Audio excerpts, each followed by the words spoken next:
یہ مغالطہ آج بھی ہے. یہ پہلا پارہ اور اس کے بالکل آخری آیت ہے نا، تلک امۃ قد خلت لہا ما کسبت، پوری آیت. اس میں دو پہلو. ایک تو یہ ہے کہ اس دور کے جو کافر تھے، جو مشرک تھے، وہ یہ اعلانیہ کہتے تھے اور سمجھتے تھے کہ ہمارے آباء و اجداد نے اتنی اللہ کے دین کے لیے محنت کی ہے، کوشش کی ہے، اتنے نیک کام کیے ہیں کہ اب ہمیں نیکی کا کام کرنے کی ضرورت نہیں، ان کی وجہ سے ہم بھی بخشے جائیں. یہ آج بھی ہے کہ جی ہم گیلانی کی نسل میں سے ہیں، ہم فلاں کی نسل میں سے ہیں، لہذا وہ بڑے بزرگ گزرے ہیں. اس میں شک نہیں، وہ بزرگ تھے، وہ نیک تھے، وہ پرہیزگار تھے، وہ متقی تھے. جو اگلی بات ہے کہ اب ہمیں کوئی نیکی کا کام کرنے کی ضرورت نہیں ہے، ہم ان کی وجہ سے بخشے جائیں گے، یہ بات جو ہے ان کی، یہ غلوب میں ہے. یہ انہوں نے حد سے بڑھا دی ہے بات کو، یہ غلط ہے. وہاں بھی یہی جواب دیا گیا، تلک امۃ قد خلت لہا ما کسبت وَلَكُمْ مَا كَسَبْتُمْ وَلَا تُسْأَلُونَ عَمَّا كَانُوا يَعْمَلُونَ. کہ وہ امت تھی، وہ ایک دور تھا، وہ گزر گیا. جو انہوں نے کمایا وہ ان کے لیے تھا، جو تم نیکی کا کام کرو گے وہ تمہارے لیے ہے. بڑے واضح الفاظ ہیں. یہاں پڑھے لکھے لوگوں کے لیے ایک اور بات ہے، اس پر آپ نے غور کرنا. میں روزنامہ جنگ ملتان میں کسی کام سے گیا تو وہاں آپ کو پتہ ہے فتنوں میں سے ایک فتنہ مسلمین کا بھی ہے. المسلمین بھی ان کو کہتے ہیں، المسلم بھی کہتے ہیں. بڑا فتنہ. انہوں نے، اچھا میں تو اپنے کام سے گیا تھا تو انہوں نے، وہ آدمی ان کا آیا ہوا تھا، وہ اخبار کے کسی ملازم سے بحث کر رہا تھا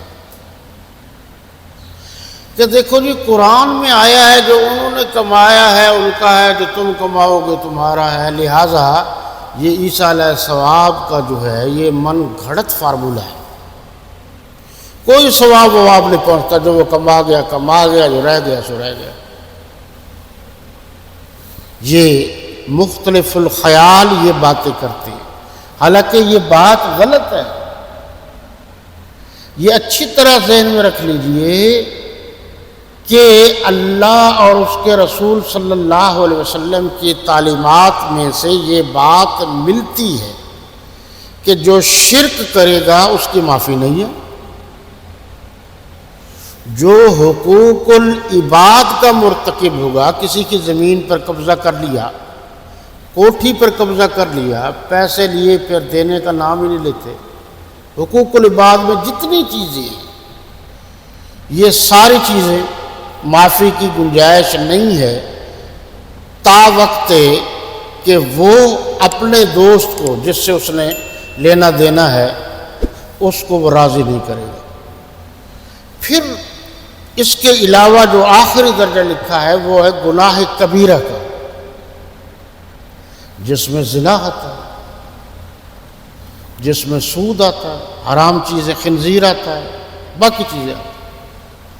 ان کے علاوہ یہ بات ذہن میں رکھیے، آپ کو وضاحت سے بہت کم لوگ بتائیں گے، ان کے علاوہ باقی جتنے گناہ اور خطائیں ہیں اس کے لیے حکم دیا گیا ہے کہ وہ جنازے میں جائیں گے، جنازہ پڑھیں گے تو اللہ مرنے والے کے لیے اس کو بھی بخشش کا ذریعہ بنا دے گا.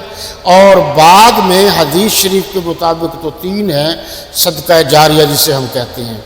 ایک مدرسہ ہے، مسجد ہے، اولاد ہے، یا کوئی وہ کتاب لکھ گیا، یا کوئی ایسی اشاعت کا ذریعہ بنا گیا، وہ سلسلہ چلتا رہا تو یہ سب جائے گا.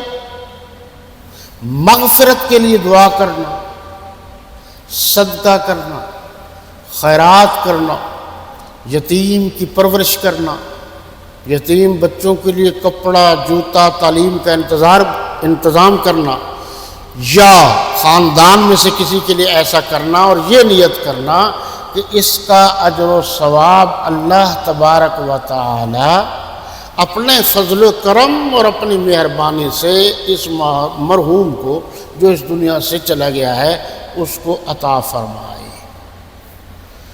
تو کچھ نہیں، یعنی جیسے شرک وغیرہ ہے اس کی معافی نہیں ہے، اور کچھ ہے۔ تو اس لیے دونوں چیزوں کا پتہ ہونا ضروری ہے۔ کلہم انکار کر دینا، اچھا یہ آپ کا شاید واسطہ پڑا ہو، یہ اللہ کے نیک بندے ایسے ہیں کہ وہ شور ہی کرتے جائیں گے، کسی کی نہیں سنتے۔ یہ بدلہ سنت جو ہے آپ کا ادھر یہ بہت ہے، میں نے کچھ عرصہ وہاں پڑھایا ہے تو مجھے سے بات چیت کرتے تھے۔ اب یہ بھی کہتے تھے لیس للانسان الا ما سعی، انسان کے لیے وہ ہے جس کی وہ کوشش کرتا ہے۔ حالانکہ یہاں قرآن میں واضح طور پر ہے اس سے مراد محنت ہے، اس سے مراد مزدوری ہے، زندگی میں جو کچھ وہ کرتا ہے۔ محنت میں بھی اسے وہی ملے گا جو وہ کمائے گا، اور جو عبادات فرائض کی ہیں اس میں سے بھی وہی ملے گا جو وہ کمائے گا۔ لیکن یہ چکر دے کر، دو چکر آگے نا اس آیت میں، دیکھو میں آپ کو یہ اس لیے بتا رہا ہوں کہ لوگ قرآن کے نام پر بھی چکر دے جاتے ہیں۔ علماء کے لیے ضروری ہے ہر چیز کا پتہ ہو۔ یعنی اس آیت میں ایک اس گروہ نے چکر دے دیا کہ جناب ہمارے آباء و اجداد نے جو محنت کی ہے وہی کافی ہے۔ یہ درباروں پر جو قبضہ گروپ ہے اس کا پس منظر بھی یہی ہے کہ ان بزرگوں نے جو کرنا تھا کر لیا، اب ہمیں کیا کرنے کی ضرورت ہے، ہم نے تو بس کھانا ہے۔ یہ اللہ کے دین کی اشاعت کا ذریعہ کم ہے اور دنیاوی اعتبار سے کھانے پینے کا ذریعہ زیادہ ہے۔ اور سچ یہ ہے کہ حکومت اگر درباروں کے سجادہ نشینوں پر پابندی لگا دے تو یہ آپ کو بوہڑ گیٹ مزدوروں کے ساتھ مزدوری کرتے ہوئے نظر آئیں گے۔ یہ انہی بزرگوں کے نام پر جو گلے رکھے ہوئے ہیں اور جو خیر سے سارا دن بلکہ ہفتہ بھر چادریں چڑھائی جاتی ہیں، وہ پھر یہ رات کو اتار لیتے ہیں اور پھر یہ انہی پیسوں میں دوبارہ جو باہر بیچنے والے ہیں ان کو بیچ دیتے ہیں، پھر عقیدت مند اگلے دن وہی خرید لیتے ہیں، پھر وہی چادریں ڈال لیتے ہیں اور پھر کہتے ہیں اعلیٰ حضرت احمد رضا خان بریلوی زندہ آباد۔ حالانکہ احمد رضا خان بریلوی نے لکھا ہے کہ ایک چادر چڑھاؤ وہ بالکل پھٹی پرانی ہو جائے، ختم ہو جائے تو پھر دوسری چڑھاؤ۔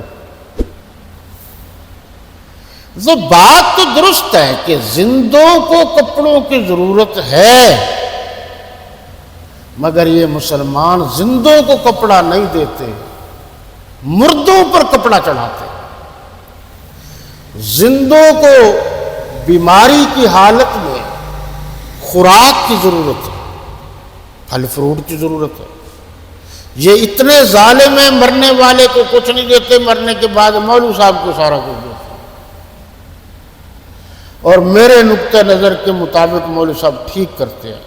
جب صحیح طریقے سے مولوی صاحب کو کچھ نہیں ملے گا تو وہ کیا کرے گا؟ تو کیا مولوی صاحب کی ضروریات زندگی نہیں ہے؟ یہ جو کہتے ہیں نا مولانا قاسم نانوتوی صاحب جی ایسے تھے، یہ سارا جھوٹ بولتے ہیں۔ آپ پڑھیے مولانا قاسم نانوتوی کو، اس دور کے بہت بڑے مالدار تھے۔ یہ جو ہمیں بھوکھا ننگا کرنے کے لیے روٹی بھی نہیں پوچھتے اور کہتے ہیں جی تم سارا دن مسجد میں بیٹھے رہو، اللہ دے گا، اور خود بازار میں نکل جاتے ہیں۔ تو مسجد والے کو اللہ دے گا، جو بازار میں جاتا ہے اس کو اللہ نہیں دیتا۔ آپ ان چیزوں پر غور کرو۔ مولانا اشرف علی تھانوی رحمۃ اللہ تعالی علیہ، جن کا آج بھی طوطی بولتا ہے، تو بہت بڑے جاگیردار اور پیسے والے تھے۔ ایسے کتابیں لکھی جاتی ہیں، ایسے جناب چھپ جاتی ہیں۔ ان باتوں سے یہ کسی کو تاثر دینا کہ اللہ والا وہ ہے جو بھوکا ہی ہو، یہ غلط ہے۔